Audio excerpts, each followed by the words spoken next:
Terima kasih pemirsa masih bersama kami di Halo Indonesia. Badan Kesehatan Dunia WHO mencap polusi udara sebagai silent killer karena dampaknya muncul mengintai secara diam-diam. WHO juga menyebut setiap tahunnya ada 7 juta orang meninggal akibat polusi udara, di mana 2 juta korbannya adalah Asia Tenggara.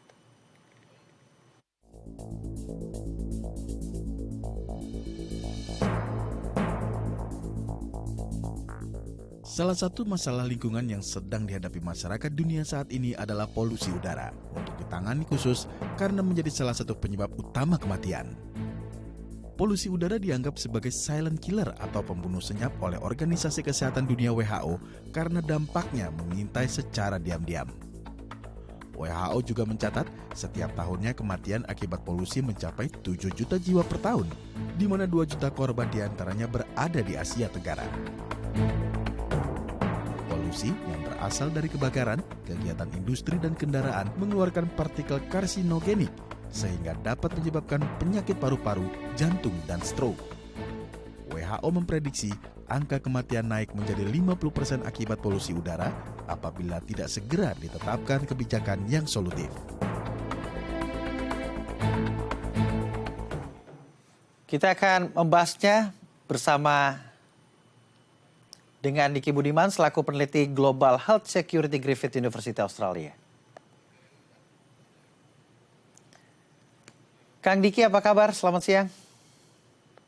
Selamat siang, Mas Akbar. Assalamualaikum, juga pemirsa DAI TV. Baik, Alhamdulillah, sehat. Alhamdulillah sehat. Biasanya kita wawancara Kang Diki sedang di Australia. Sekarang Kang Diki ada di Indonesia dan merasakan langsung dampak dari silent killer ini. Kalau dari tanggapan Kang Diki sendiri melihat polusi udara di Jakarta, sekarang kan sudah merasakan nih, seperti apa Kang Diki? Ya, mungkin bagi yang sudah sehari-hari di sini ya, karena sensitivitasnya juga mungkin sudah mengalami perubahan. Tapi kalau untuk saya yang sehari-hari di Brisbane katakan, salah satu kota dengan kualitas kesehatan lingkungan terbaik di dunia, itu begitu datang ke sini batu-batu, ya sering bersih, karena adanya alergen ya yang juga membuat ya saluran nafas saya terganggu ya.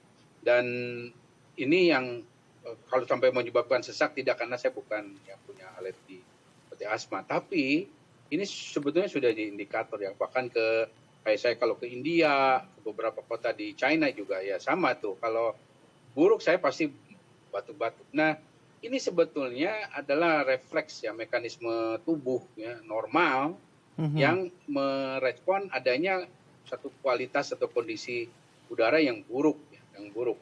Padahal saya sering pakai masker juga di sini ya kalau keluar, kecuali kalau di dalam kendaraan seperti ini.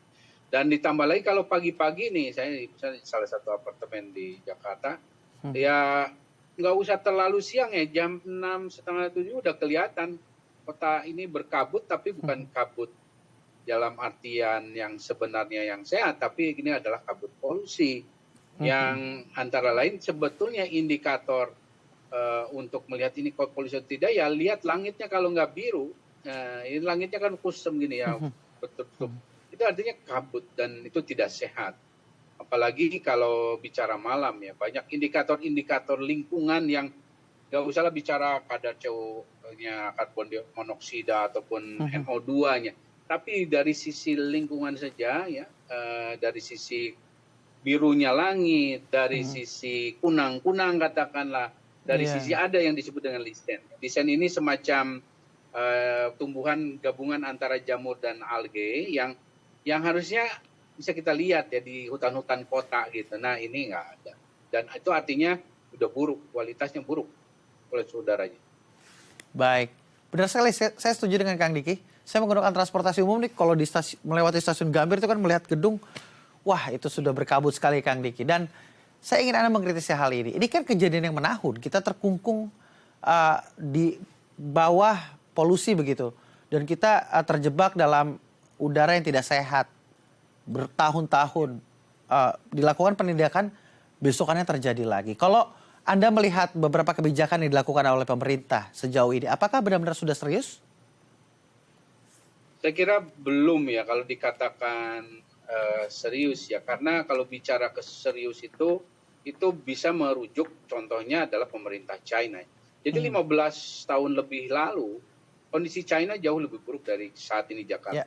Sangat buruk ya. Dan saya salah satu yang ke sana satu ya kota Beijing sebagai contoh. Itu sulit melihat juga birunya langit ya, dan bahkan di beberapa kota di China itu yang besar itu sangat, kalau keluar tuh kalau nggak pakai masker udah pengap ya.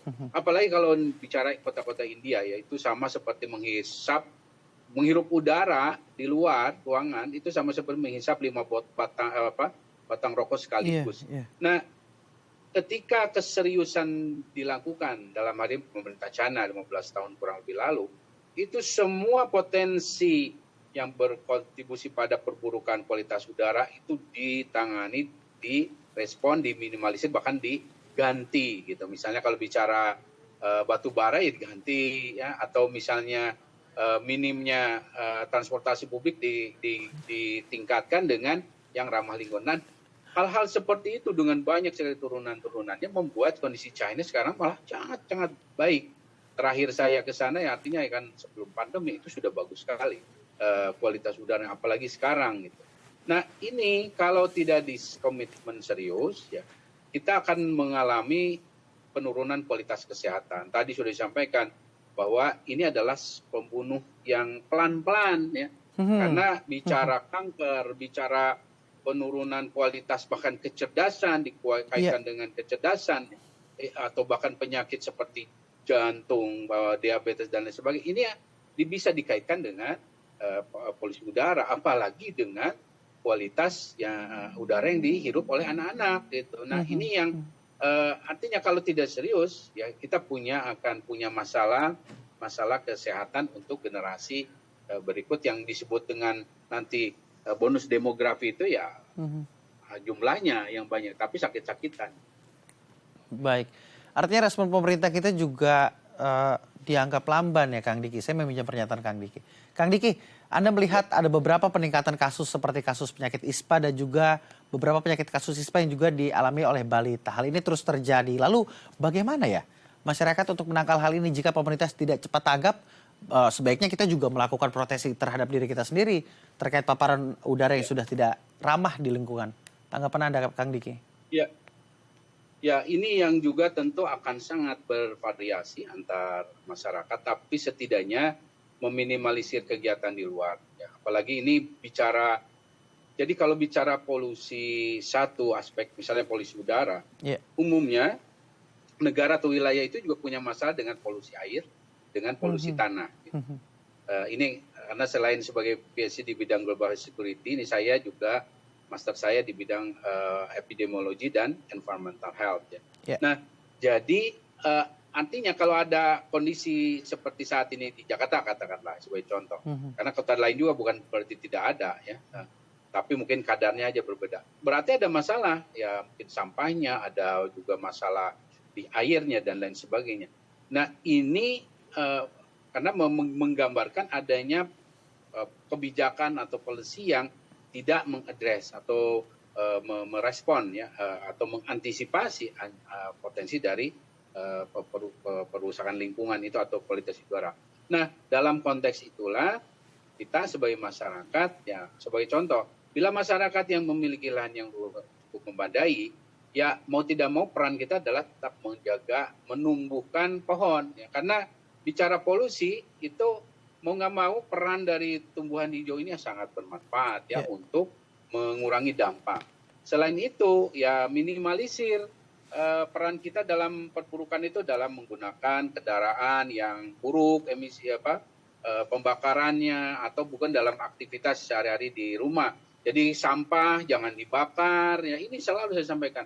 Sampah itu bukan untuk dibakar, apalagi kalau itu sifatnya misalnya daun-daun ya. Jadi kumpulkan untuk jadi misalnya pupuk, atau dia bisa jadi peredam supaya air ini tidak cepat menguap ya dari pohon pertumbuhan-tumbuhan. Ada banyak cara. Nah, itu yang dilakukan di negara maju. Termasuk di sini ya mau nggak mau ya masker menjadi sangat penting ya. Tapi masker kan sifatnya sebetulnya sudah agak di belakang gitu. Tapi kita harus punya peran dengan tumbuhan, kota yang banyak pohon. Nah, ini ada peran dari kita ya dengan apa itu mungkin tanaman di rumah, meskipun kesannya seperti kalau rumahnya relatif kecil ya, apa ini saya nggak usah pohon ya, minimal ada peran kita. Selain itu ya sekali lagi ya literasi ini kita juga bangun ya, terutama pada generasi berikut ini supaya mereka jadi lebih ramah ya, dan lebih aware terhadap potensi perburukan kualitas lingkungan ya, bukan hanya udara. Kalau kita tidak memahami bahwa ada barang-barang atau produk-produk yang memang tidak ramah lingkungan ya, seperti ya bahan bakar antara lain ya, dan termasuk di sini ada plastik.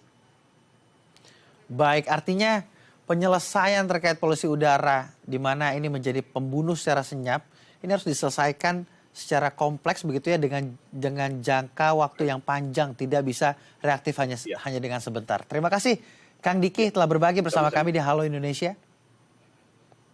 Terima kasih Bang Kamal. Selamat beraktivitas. Pemirsa, seorang guru sekolah dasar di Kota Medan, Sumatera Utara, mengabdikan diri menjadi pengajar sukarela untuk anak prasejahtera. Seperti apa sosoknya, informasi selengkapnya. Saya jeda, tetap di Halo Indonesia.